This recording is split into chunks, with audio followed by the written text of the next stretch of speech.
the conscious uncoupling presentation. Drupal 8 meets Metalsmith. Anybody of you have heard about Metalsmith? Is that a complete blank slate? Okay, good. Good. My name is Werner Glinka. I'm a freelancer. I've been building websites since 2005. And I'm a Drupal handyman. I guess, Wilbur, what you said yesterday, I wouldn't go that far.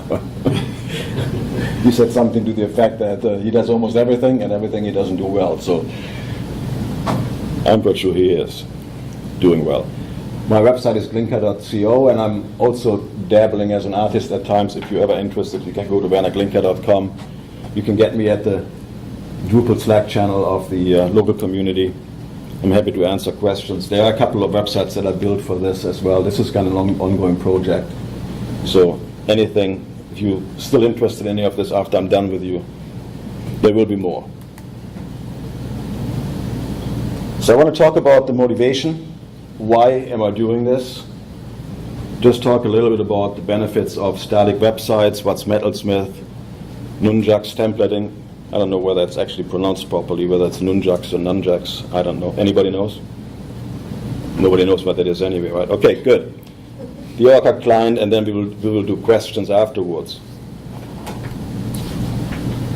About 2 years ago, my wife and I moved to Minneapolis from the Bay Area, and we bought a house. The first thing you have to do is renovate. The housing stock is pretty old here. So anyway, I checked out all of the contractors, and I found that, well, they all have online presence, they all have WordPress websites. So I asked, well, why WordPress? Well, they really didn't know. But they knew somebody who said, well, you really should have WordPress because it's easy to use.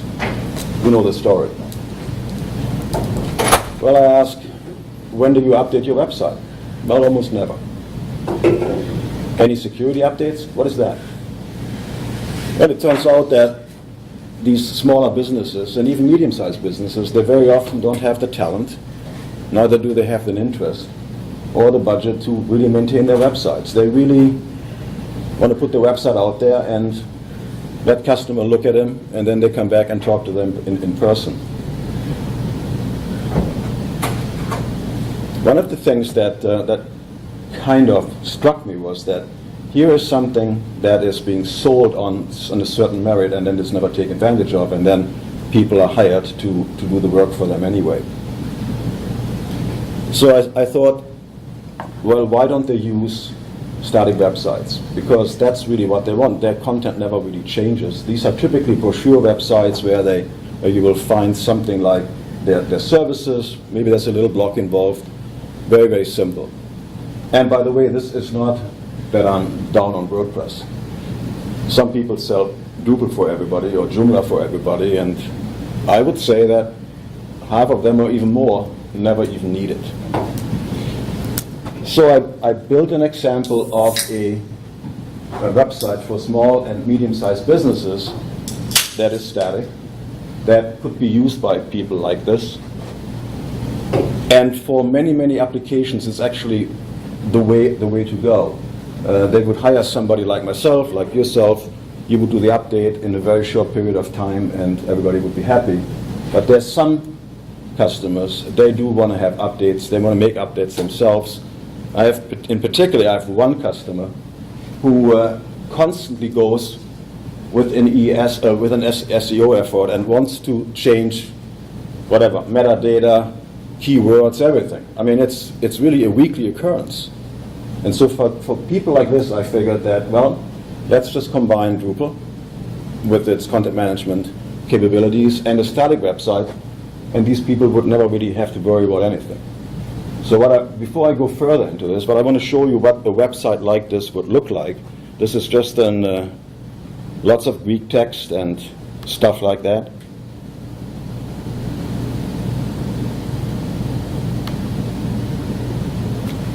So you got your welcome page, or it's basically a lot like a single page application or website. So you got your welcome, you got your who we are, your about page, you got your services, introducing to the world what you do. Of course, you build it such that it's kind of nice to look at. You have featured blocks. In this case, I've implemented a block as well. A lot of people actually do that. Then you got maybe projects, the ones that you want to really show off, and you can sort them.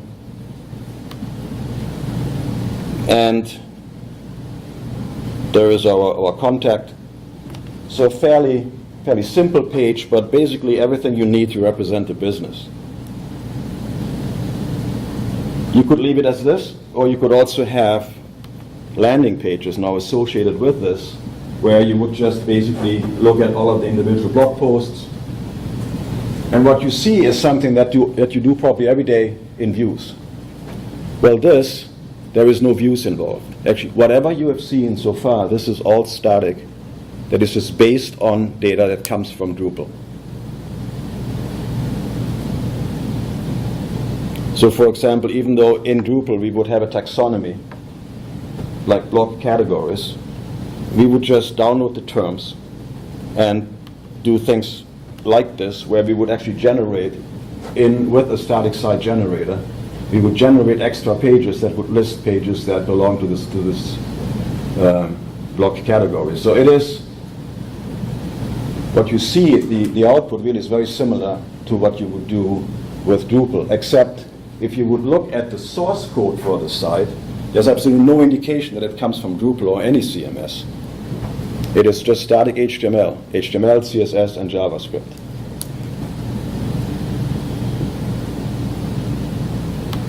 So let's go back to the presentation.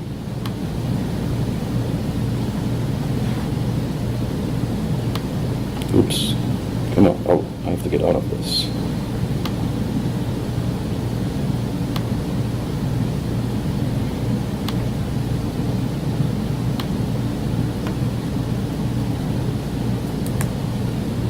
Okay, so why do I want a static website? Well, it is quite obvious. I think I already touched on this.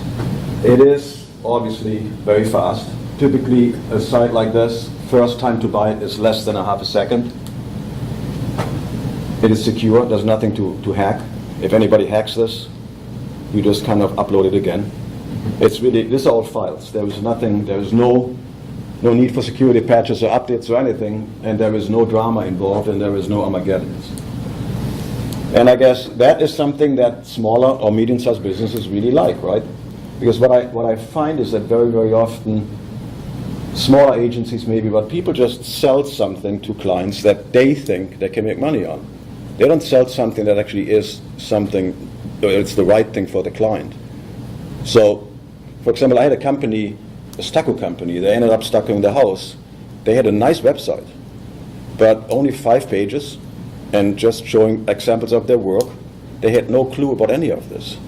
So they will probably not touch their website for the next 10 years. So very often when you, these days, when you talk about static websites, you will probably hear the word Jamstack, just showing that sites like this basically are built with JavaScript. There are APIs. Any interactivity between client and server is all done in JavaScript.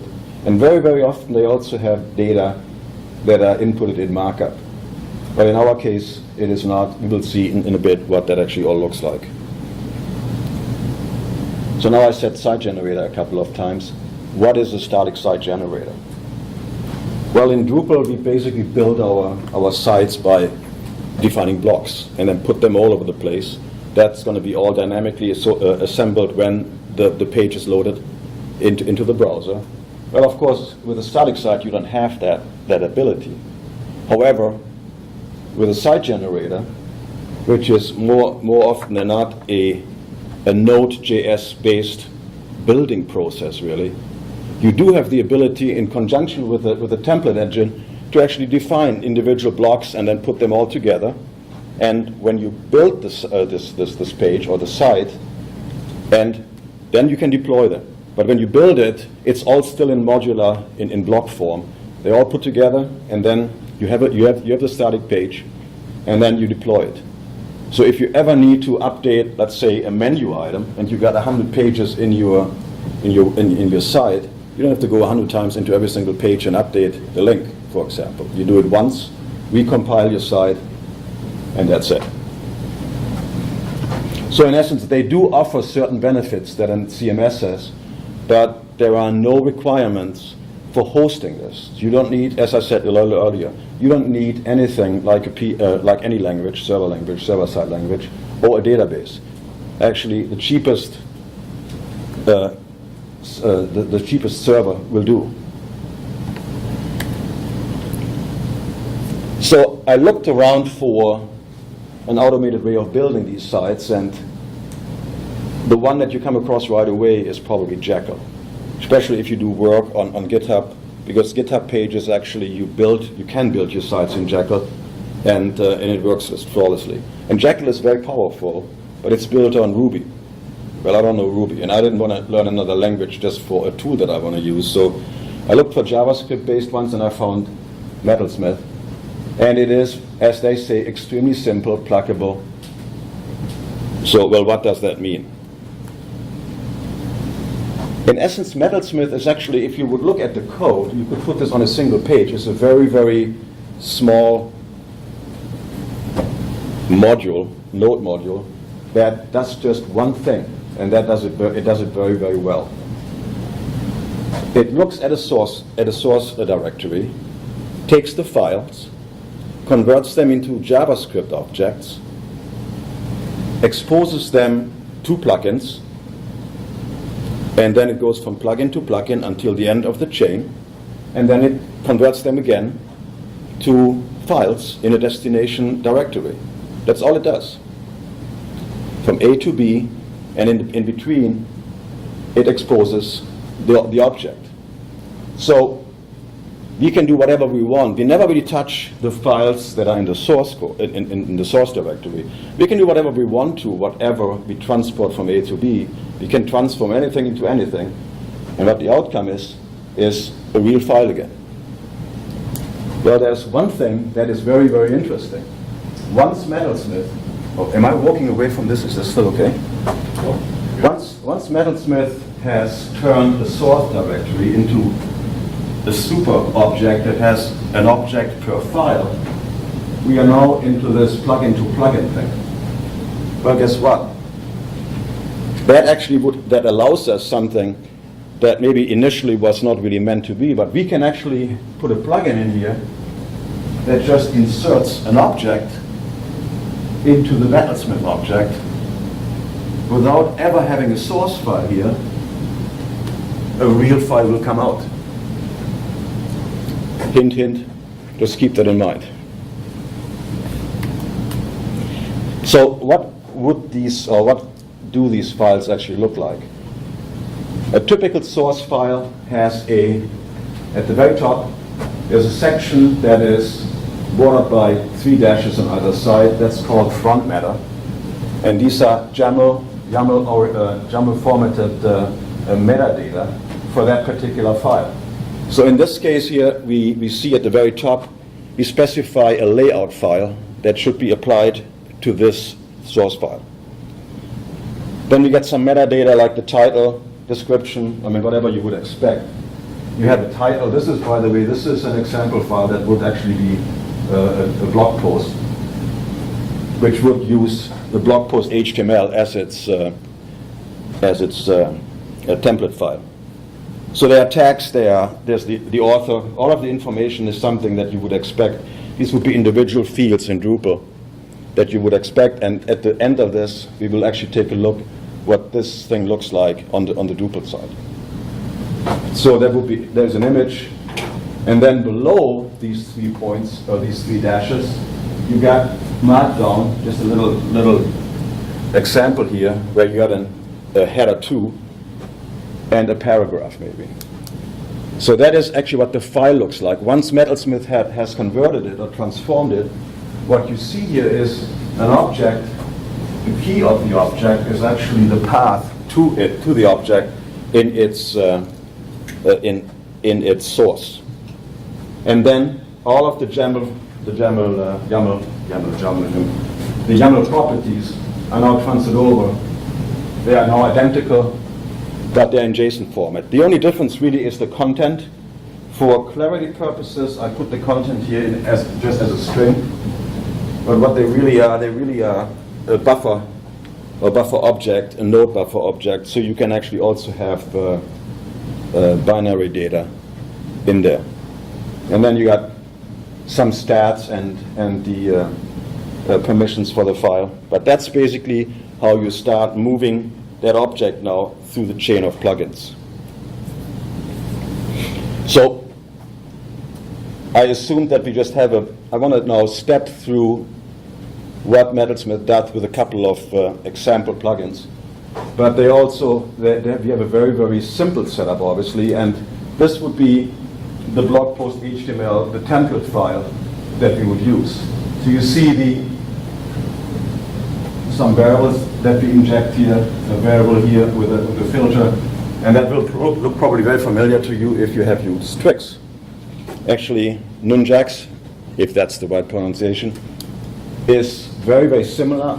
Both actually are derivatives, so they have the heritage includes Django and I think Jinja, which were JavaScript templates, right? Well, not Django, but anyway, all of them came out of that lineage. Okay, so this is one, just keep that in mind, this is the one that we will a little later apply to the data. So before I do that though, let me just very, very briefly touch on what one of these plugins could do, or what it would look like. It's typically a very, very simple, very, very small file that does one thing very, very well. Remember, this is the file that I just showed you, but I added now a parameter in there, draft equals true. So what that would do is, that would, when you compile this into a page, a plugin would look for this, and if it sees that draft is true, it would just delete that particular object out of the bigger object, and so it never is turned into a page. It still will stay in the source file. Obviously, the source file is not touched, but it would never be compiled into the destination directory. So we would basically have a function here where Metalsmith would inject files, which is an object that has all of the pages converted into a single file. A Metalsmith object that allows us to actually add metadata to this process, and then just a callback that tells Metalsmith when this plugin is done, so it can give control to the next one. Then we are cycling through all the files, and the only thing we do now is we have this file is the object of this particular file that we're looping over right now. So we are just looking at draft, which is the property of that file, or of that object, and we delete it, that's it. And that's really what you do. You basically cycle through individual files. For each loop, this particular file represents one, or this particular object represents one file, and you do whatever you want to do with this, and then you go to the next one. So this is very, very simple, and a lot of plugins are not that much difficult, that much more different. So the Metalsmith build script that we want to use now does define the source path, it defines the destination path. Then we will do a transformation of the markdown. Then we will change the addressing of the URLs to permalinks. Then we will apply layout, and we build this thing, and that example is done. So the first thing, we're looking at a file again. So remember I said that this is the key that actually is also the path of the file. And then so it fits all nicely, you can read it on the page. I just cut everything out that is not that important. So this is how we start out. Now we have invoked the Markdown plugin. So what has happened here? A couple of things have changed. The file extension changed to HTML. And you see that now in the contents, in the string or the buffer, whatever, there is no contents anymore. Right now we got through a Markdown compiler, we have now changed all of these things into HTML tags. So we got now an H2 in there, and whatever comes later. So that was one plugin doing one thing. Now we go to the next one. So now we want to use permalinks. And what this does is that it basically, well, obviously it leaves the extension alone. It's in HTML. And if you look at the object, what it does, it just adds a file, example.dash file. It actually adds in the file system, it adds just a folder. And then changes the file name from, in this case, example file.html into index.html. Ta-da! And such therefore we have permalinks or nice links, whatever, or clean links, whatever URLs rather, what we call that. Next thing, we are invoking a layout plugin. So what changes now is the string that we before had in contents. We now have the whole HTML, the whole template, but we filled in the title, and in the body, whatever was there, the H2, and then whatever follows. And so we could now add things on, and this would all be a single thing, and at the end, we have a valid HTML file coming out. So the template I used here, Nunjucks, I could have used many, many others. Actually, I don't know how many, but it seems that they are almost 100, or maybe even more.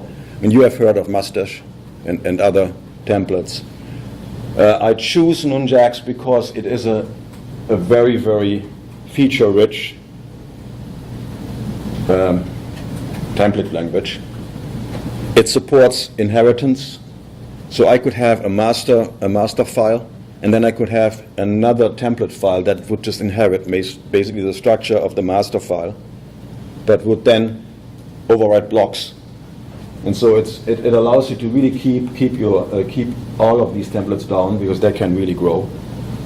They includes, just like in PHP, there's control flow, and there are macros actually. They're almost like methods where we can actually just call whatever we need over and over again. And it looks like this. I have not extensively worked with Twix, but I think that's probably very close. So on top we got our variable and filters. We can actually apply filter. We can write our own filters. We could extend a parent HTML. That would be actually if you have a master tab file of some sorts. You have your include. Then you could define certain parts of the page as a block. That could be overwritten by any child. Then you got your if statement that you could use, and you got a for loop that you can actually do. Now there's something interesting. There is an else statement in the for loop, and that is something I think particular to Nunjucks, and that's basically if you would iterate over an object, in this case items, that is empty, then the else clause would actually be executed, and so you could basically say something like nothing found or whatever.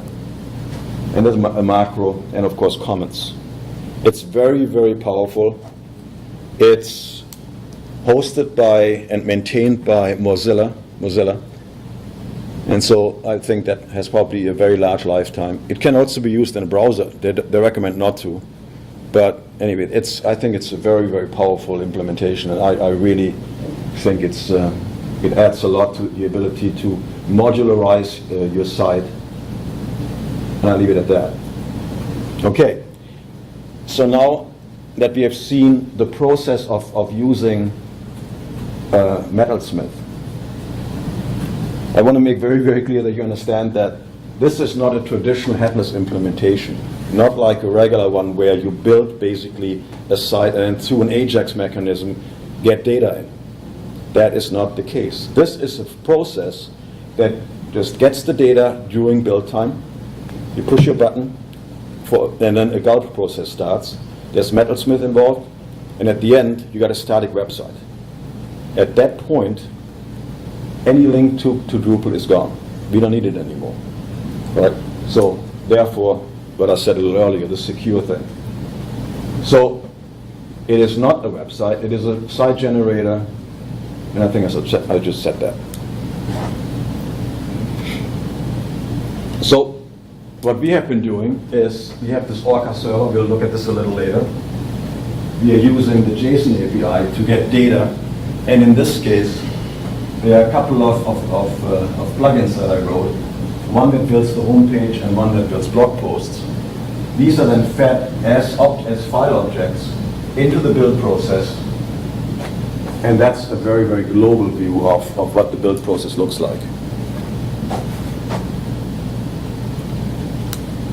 Now, Metalsmith is the main engine, but I use Gulp to do other things as well. Because typically you have to take care of your, as CSS, you got to make sure that any browser or many browsers understand your JavaScript. I started to write JavaScript in ES6, and so I use Barber. And then when you develop, you want to update your browser, so I have browser sync going, and if you go into production, you want to bundle and minimize your files. So there is, Metalsmith is then just part of a bigger one. So there's that involved. So it typically looks like this. Is anybody not familiar with Gulp? Okay. Are you familiar with Node.js at all, or build processes that based on that? In general. In general, okay. So in essence, it's all JavaScript, right? So and the good part is that there are thousands of modules in the Node ecosystem that you can use, and also Gulp that you can use to build stuff. This is just showing what a typical Gulp task would look like. The task is called build dev, and what it would do, it would call subtasks like here. It would assemble all the render scripts. It would assemble all the scripts and the styles. For example, in styles, it would transform your Sass into CSS. Once that is all done, because Gulp that can process things in parallel, in this case, I forced it to do things in sequence. That's the reason why there's a sequence plugin up here. Then it calls Metalsmith, and then it calls a callback just to know that it's done.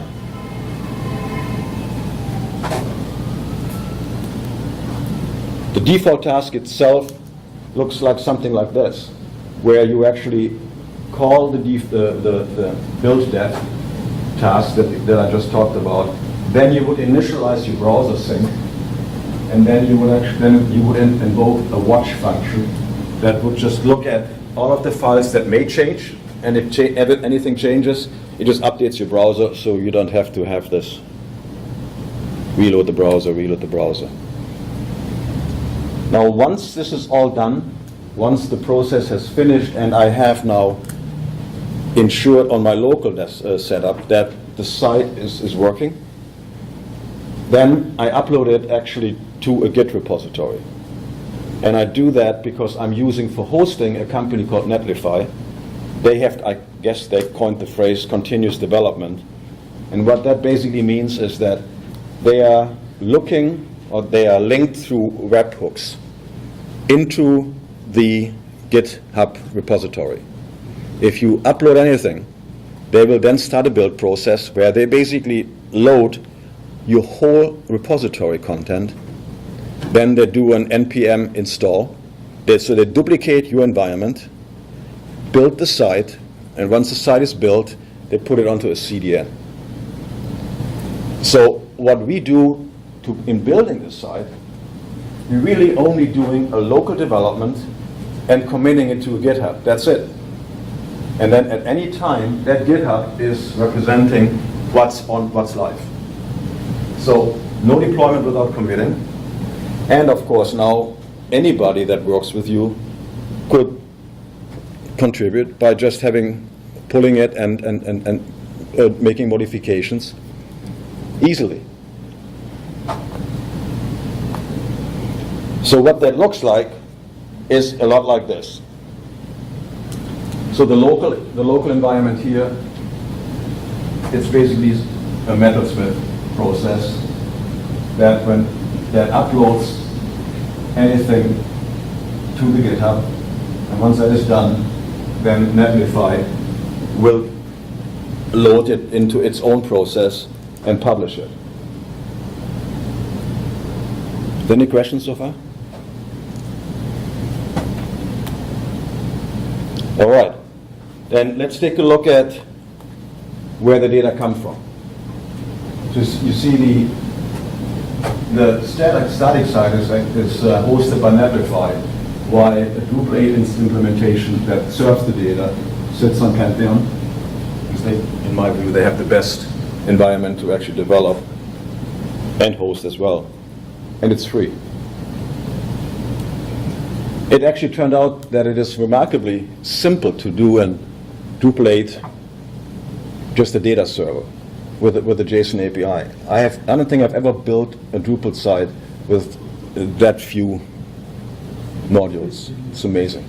And a lot of them are actually just because I wanted I always have a module filter, for example, and a field group module, simplify, just a couple of things to make it less cluttered. In the back end, you wouldn't even need those.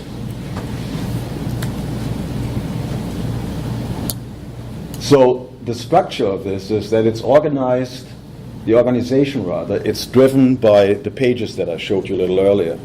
So we really only have two page types, right? We have a home page and we have a blog page. If we would go further, we could also have a projects page, right? Or we could have a services page. But they would all follow the same pattern. So these are the two primary content types. And then we have supporting content types, the way probably you've seen this a million times. These would all be represented in the main pages as entity references. The reason why I did this because this basically allows me to minimize HTTP requests. And so I can basically load individual pages with one HTTP request. Now that all, actually, before I go on, let's just take a look at, I don't want to bore you to death, but this is something that you have looked at a million times.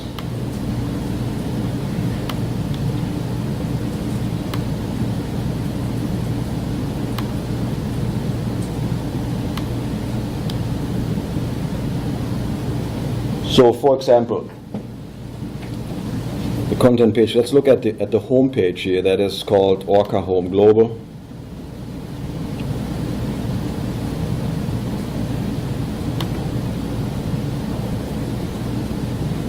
So you got all of the fields that you can then one-to-one map into what you saw on the website that I showed you. So we got the title, we got the welcome section. There's this big ORCA across the image. There is a little welcome text, and then the about section. So you got everything.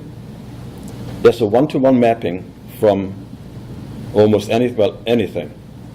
Down here you have testimonials and services. You can put as many services as you want. Then there are projects,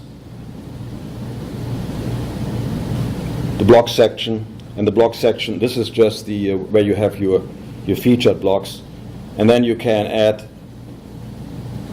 social links and your contact information. So nothing really surprising, right? That's something that you would expect and that we have all done a bazillion times, right? Okay, back to where I came from. Nope. So is that the home page? Yeah. Okay. So that is the home page that... You just have one home page. Yes, you could actually... But you just made a content type that it's home page. I made a content type because the idea was that you may use multiple home pages depending on maybe language. Ah. So that is, or maybe based on where you show this, you may have an application where you would have a home page, not necessarily a browser, and you would, maybe you want to structure that differently then. Yeah. So here's what you saw. ORCA was the text for this particular, for the opening. Then there was this big image as the background. There was this text, I think the welcome text. There was just a regular text field. And then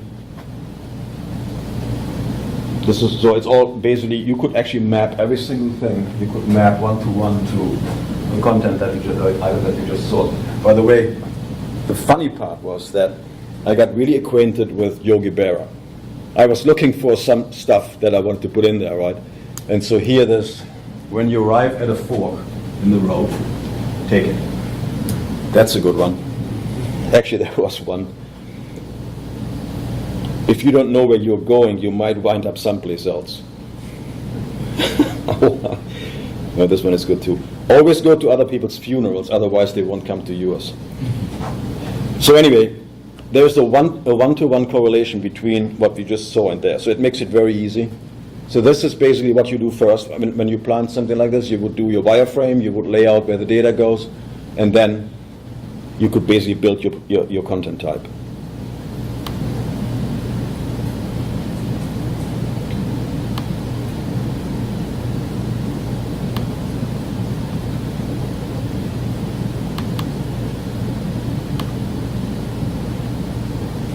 Okay.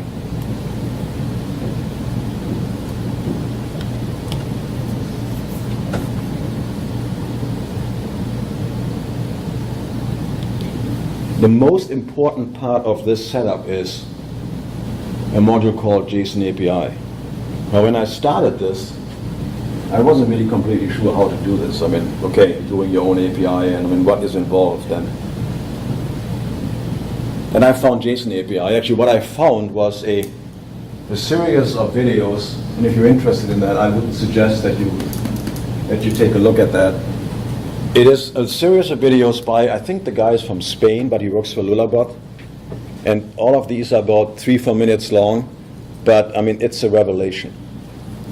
It's this, I would think that this JSON API module is for APIs the same as what Vue did for building sites.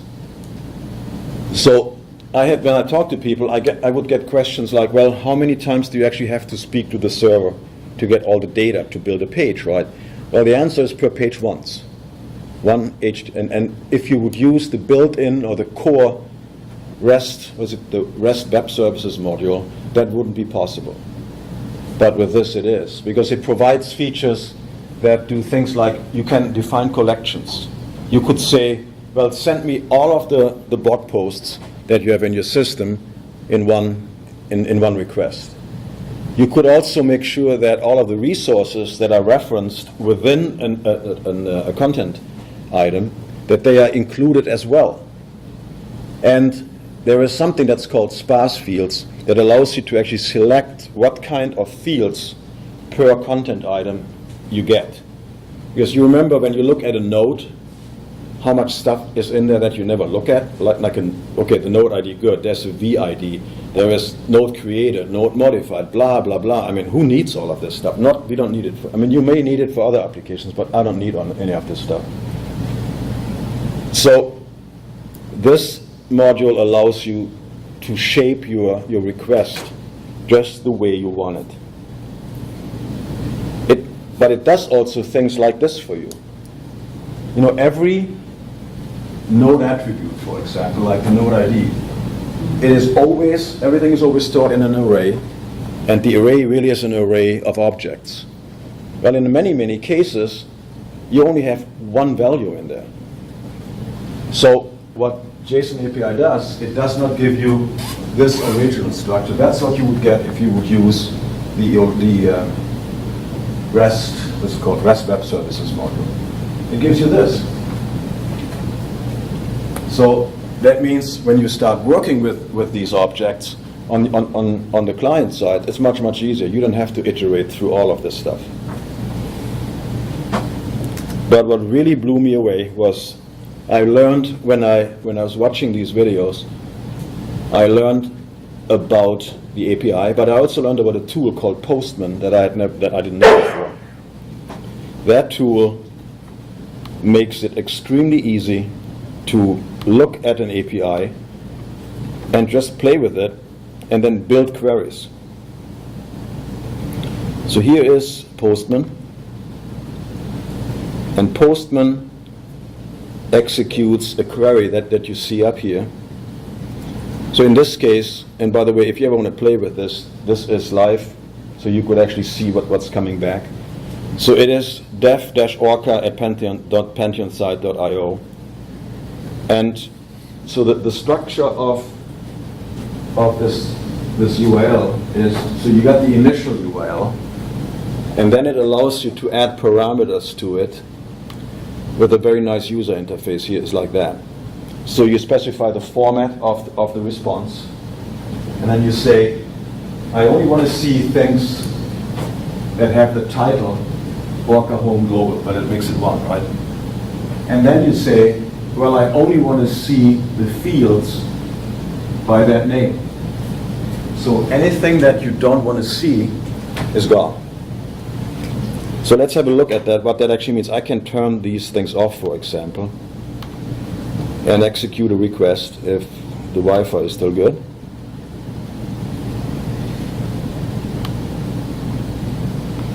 And here is what we would expect. That's what a node looks like, right? So we got all of this information that is all needed at some point in time, but we don't need any of this stuff.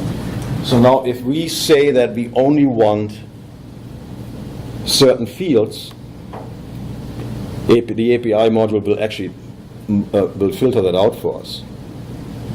So if I get this back in here, so that basically says filter or only provide the fields of the fields in type node homepage, and then the fields with these values here.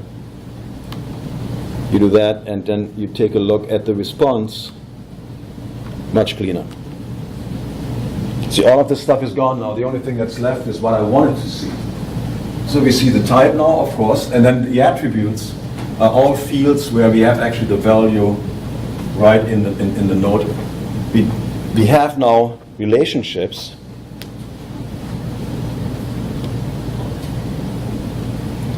down here, and for example, all images in nodes are references to an image object, right? So that is, as what we would expect, it just tells us it's of type, a file, and it gives us an ID, and not that much more. But what we can do with this module, we can tell the module include in your response these fields. And here as an example, I said include the field welcome background image and the field about image. Now let's execute that request.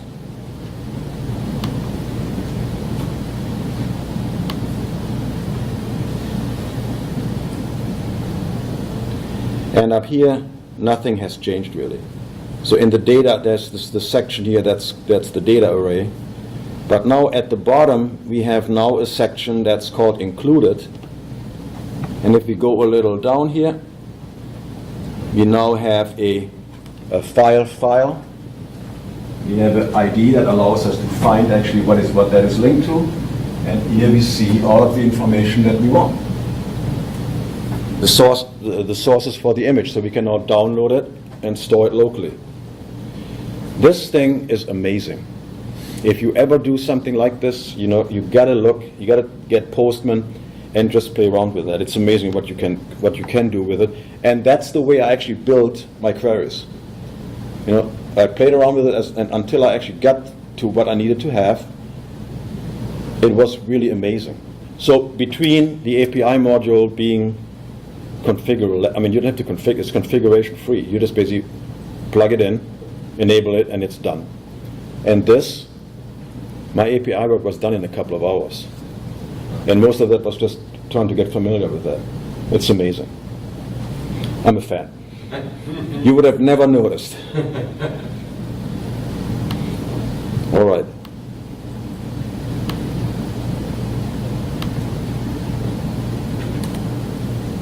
Okay. What I did when I initially started it, I built actually the server on. I initialized it on Pantheon, and then I used Lando to download it. I don't want to get too much into it. There was already a very good presentation on yesterday where somebody actually, Wilbur, did actually a comparison. And so I started out with Lando. I think it was beta 37, which was actually good until 38, and then it just completely disintegrated. And whenever you thought you're done, it was terrible. But now it's at 40 something, and it's wonderful. The reason why I'm saying it is, before I would do all my local development with MEM, and then of course, so you do your Git commits to link up or to synchronize with Pantheon, but you always have to upload your files, and what do I forget? Oh, at the database. Well, Lando allows you to do that with one single step. You just say Lando push, and it's done. So that was a great. So I just want to put this in here as for completeness. So I just install Lando with a Pantheon recipe, and then you use just a couple of commands to actually do this. You basically just, after the initialization, you do a Lando pull and then a Lando start, and then you have a full functional website with exactly the same system parameters that Pantheon has. And you do your work, and then you push it up, and it's done. So that was basically the fourth corner of this effort here, having a JSON API server.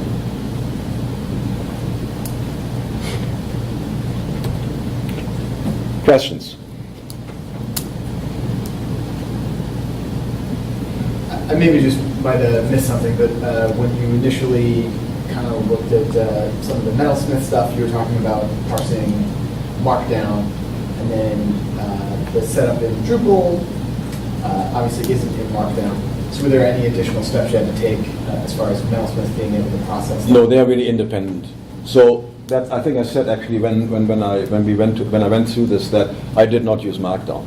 I just used that as an example of a file transformation, just to show that what Metalsmith does. So in my case, I just use directly HTML.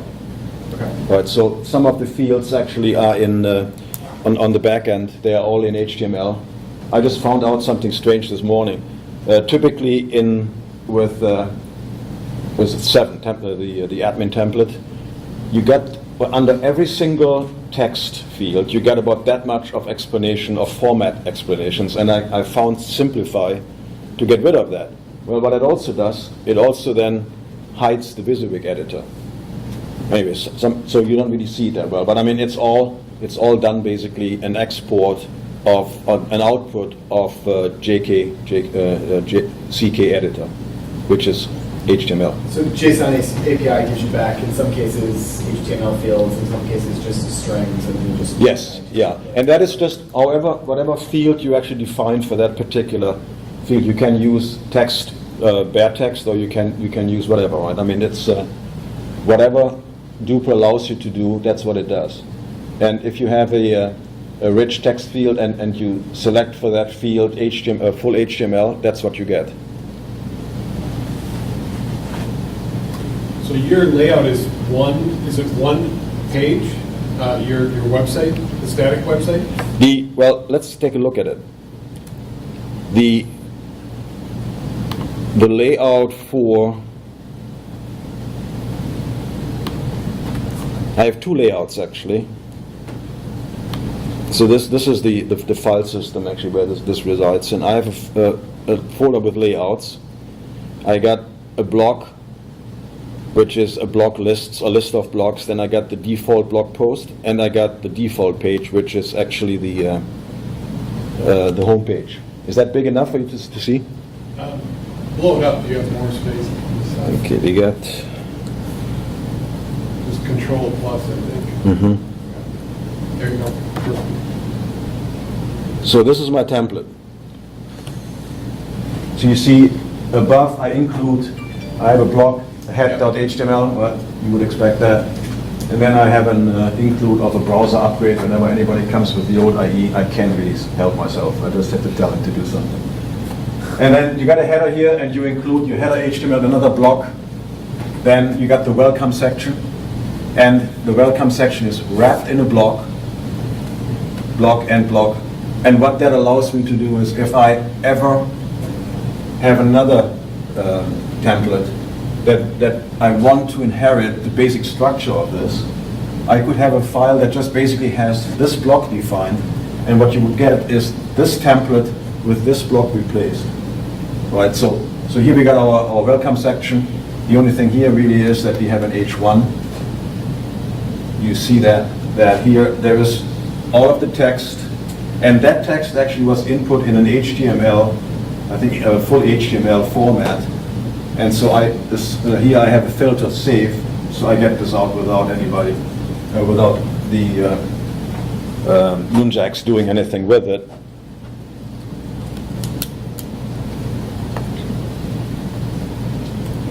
So in the About section, basically looks the same. Let's see. I want to see the services. So here's my services section, and I had 3 services that I showed there, right? So here is a for loop where I basically loop over the home page or the metadata that I presented in, or that I actually generated in the in one of the plugins that I wrote, and then that's basically looping over it. It's a UL that has each service in an LE, and again, these are in HTML, so we get the safe filter. So you can have, you just build more services on Drupal.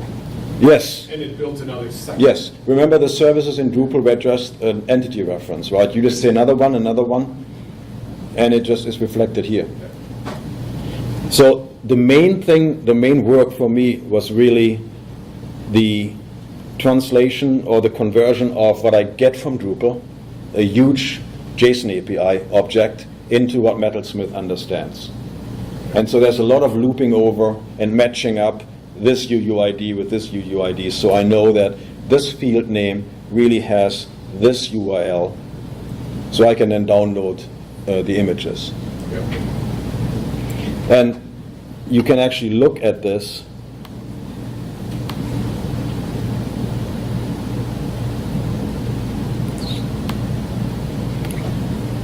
I have a folder here called local modules. The rest is all, they are published modules that they are downloaded when you do an npm init. So this would be a, let's say, build the home page.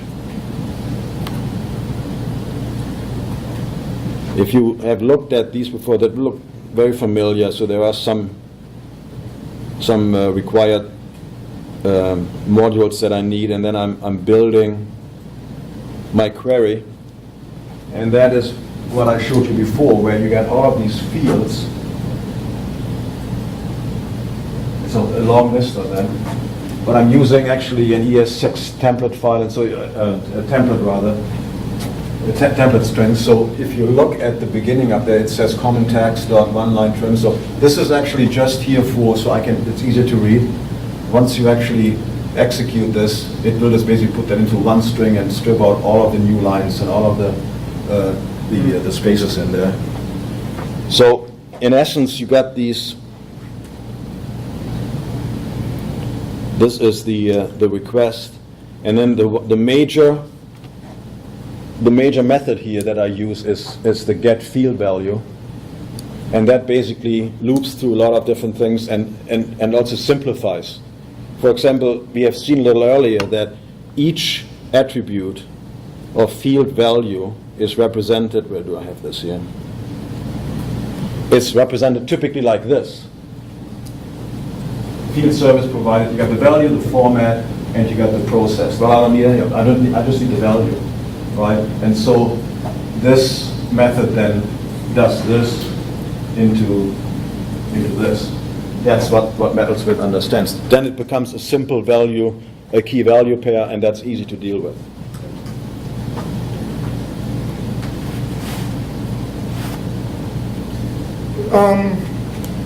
So if you've got this thing set up and now you decide to make a change, Mm-hmm. so you're just doing a text change on your home page, can you tell me what you do and then how it ripples through the system? Yes. What I do, I will go to the Drupal backend and type into the appropriate field the change. Is this on your system that you're going to push to Pantheon, or is this direct? No, that is on Pantheon. It's on Pantheon. So I go onto the backend, onto Pantheon. Okay. Let's see. Is there any reason you need to do it on Pantheon instead of on your local build and then just push it from there? Well, you could, but on my yes, I could, but that would limit any collaboration with anybody else. And I just like to have my Drupal sites on Pantheon because they have backup and all of this. It's safer, right? But I mean, aren't you just having that to hold the data and then you're... Yes, And it just ends up on the website anyway? exactly. It doesn't matter Yeah. where the source actually Yes. starts from. Yes, but imagine you do this for a client, and that's really, Yeah. ultimately I want this for a client, right? And the client would get a URL, and from anywhere in the world, they could just log into the Drupal site on Pantheon, or wherever. It doesn't have to be a Pantheon. And then make the change, and then you would have to run, with the current setup, you would have to run your build process once, and then commit that change to your GitHub. And that would actually then kick off a new rebuild at Netflix. So I think, I haven't used Netlify a ton myself, but I think you could also have a hook on the Drupal side. Yes. When a node is updated, it could ping Netlify and then Yes, automatically kick off. and that's something that I had no clue. See, Yeah, I I'm haven't done it either. I'm a handyman, so that is actually on my list of to-dos next, because I already have a client that uses something very similar, and they are subscribing to a job listing service, and so I implemented the same API kind of thing, and every single time the job listings are updated, they have to run a local build process, and I want to get away with that, and so what I do then is I will add a webhook. I learned that it's pretty simple. I guess it's just kind of, you have to ping a URL, right? Yep. And then Netflix would start, because they start the build then again, right? And then you would be off. But in essence, you just go to your backend, you do your change, or you could even, if you want to add a blog post, you just go and add content just the way you do it today. When you're done, the the webhook hook would fire, and then you're up again. So it typically takes 2 minutes, and then you see Netlify being live. And the build process, it's a complete rebuild. Yes, There's nothing incremental about it. not this one. There are other JavaScript static site generators that are similar to this, and some of them do partial builds. Yeah. The one that I've used is Gatsby. Yes, Something yes, along those yeah. lines with React. No, once you're actually interested in this, you will find that the ecosystem is huge. I mean, maybe you don't want to use, I had my reasons to do JavaScript because, as a handyman, I have a limited amount of bandwidth left before I go into retirement. And so I wanted JavaScript because I already knew that. I didn't know Ruby or whatever. There are other ones. So, and I found that the architecture with the way the plugins are actually written, it's so simple. Even I can do it. So, what can I say? Yeah, thanks for reminding me. That was something I wanted to say. This the webhook is something that is that would then eliminate the current step that I have to do.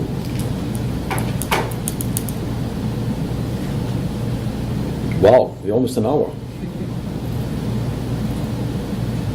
Any other question? All right, thank you.